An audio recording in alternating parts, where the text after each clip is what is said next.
Hello students, आज हम लोग पढ़ने वाले हैं प्रकाश का परावर्तन। प्रकाश का परावर्तन जो कि बहुत ही महत्वपूर्ण टॉपिक है। चलिए शुरू करते हैं आज की इस वीडियो को। सबसे पहले हम लोग परिभाषा देख लेते हैं। प्रकाश की परावर्तन की परिभाषा की बात करें तो जब प्रकाश की किरण किसी चिकने या पालिशदार सतह से टकराती है तो उसका अधिकांश भाग वापस उसी माध्यम में लौट जाता है। प्रकाश की इस घटना को प्रकाश का परावर्तन कहते हैं। यह सिंपल सी भाषा में कहें, जब प्रकाश की किरण किसी चिकने या पालिशदार सतह पर टकराती है तो उसका अधिकांश भाग वापस लौट जाता है, उसी माध्यम में वापस लौटता है। ये बात ध्यान रखना। तो अब इसको चित्र के माध्यम से समझेंगे। ये रहा चित्र। सबसे पहले एक ये कोई चिकनी सतह है जिसका नाम M1 व M2 है।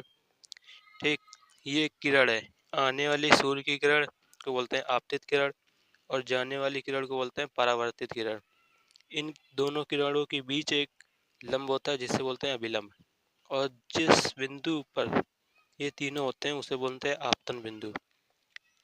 आपतन कोण अपवर्तित किरण और अभिलंब के मध्य बनने वाला कोण आई, इसे बोलते हैं आपतन कोण, और इन दोनों के मध्य बनने वाला कोण परावर्तन कोण आर। प्रकाश के परावर्तन के दो नियम होते हैं। प्रकाश का परावर्तन के दो नियम होते हैं। वो नियम क्या होते हैं? पहला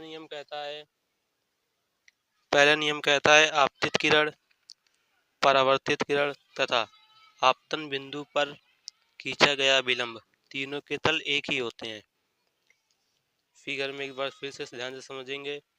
ये आपतित किरण, परावर्तित किरण तथा आपतन बिंदु पर खींचा गया विलंब, तीनों के तल एक ही होते हैं। ये तीनों एक ही तल पर होते हैं। आपतित किरण और परावर्तित किरण तीनों एक ही तल पर होते हैं। ठीक है। और दूसरा नियम, प्रकाश के परावर्तन का दूसरा नियम, आपतन कोण आई, आपतन कोण आई, परावर्तन कोण आर सदैव बराबर होते हैं। आपतन